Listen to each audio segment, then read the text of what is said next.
بسم اللہ الرحمن الرحیم۔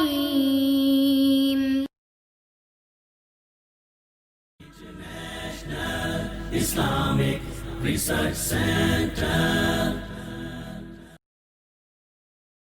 السلام علیکم ورحمۃ اللہ وبرکاتہ۔ سوال یہ ہے کہ قربانی والے جانور کا اگر سینگ ٹوٹا ہوا ہو تو کیا یہ ایسا عیب ہے جس کی وجہ سے قربانی نہیں کی جائے گی؟ عام طور پہ معروف جو حدیث ہے حضرت علی رضی اللہ تعالیٰ عنہ والی کہ جس میں 4 عیبوں کا ذکر کیا ہے کہ جس کی آنکھ صحیح ہو، جس کا کان جو ہے وہ صحیح ہو، جو زیادہ ضعیف نہ ہو، کمزور نہ ہو، گودا اس کا ہڈیوں کا ختم نہ ہوا ہو، اور اس کی ٹانگ وغیرہ یہ نہ ٹوٹی ہوئی ہو۔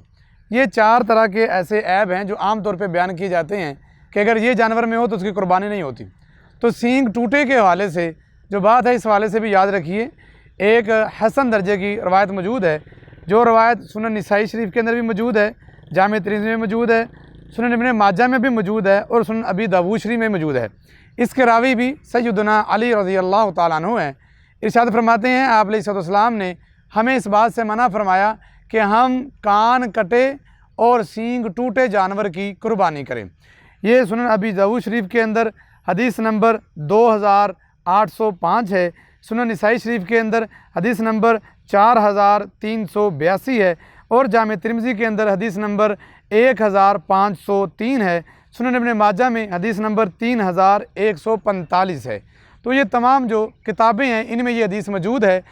اور سنن نسائی شریف کے اندر امام اور مشہور تابعی سعید بن مسیب رحمہ اللہ کا ایک قول مبارک موجود ہے کہ اگر جو سینگ بالکل جڑ سے ٹوٹا ہوا ہوگا تو پھر قربانی نہیں ہوگی۔ وہ فرماتے ہیں کہ کم از کم آدھا سینگ، اگر آدھے سینگ سے اوپر ٹوٹا ہوا ہوگا تو قربانی ہو جائے گی، اگر آدھے سینگ سے نیچے ٹوٹا ہوا ہوگا تو اس میں قربانی نہیں ہوگی، کیونکہ حدیث میں جو لفظ ہیں وہ یہی ہیں کہ جس کا سینگ بالکل سرے سے ٹوٹا ہوا ہو۔ اسی کے ساتھ یہ بات بھی یاد رکھیں، کچھ جانور، کچھ بکرے یا کچھ ایسی گائیں ہوتی ہیں جن کو جب بالکل وہ چھوٹے ہوتے ہیں ان کے سینگ نکال دیے جاتے ہیں یا کاٹ دی جاتے ہیں، اور بنا سینگوں کے وہ بڑے ہوتے ہیں اور پھر ان کے سینگ کبھی آتے ہی نہیں ہیں۔ ایسے جانور کی قربانی کرنے میں کسی قسم کا کوئی تردد نہیں ہے، کوئی شک نہیں ہے، بالکل جائز ہے۔ اگر کوئی بڑا جانور ہو، اس کے سینگ میں سینگ ہو، بالکل شروع میں نہ کاٹے ہوئے ہوں، اگر اس کا سینگ آدھے سے زیادہ ٹوٹ گیا ہو تو پھر آپ قربانی نہ کریں۔ اگر آدھے سے کم ٹوٹا ہوا ہو یا کم از کم آدھے کے قریب ٹوٹا ہو تو پھر آپ قربانی کر سکتے ہیں۔ واللہ اعلم بالصواب۔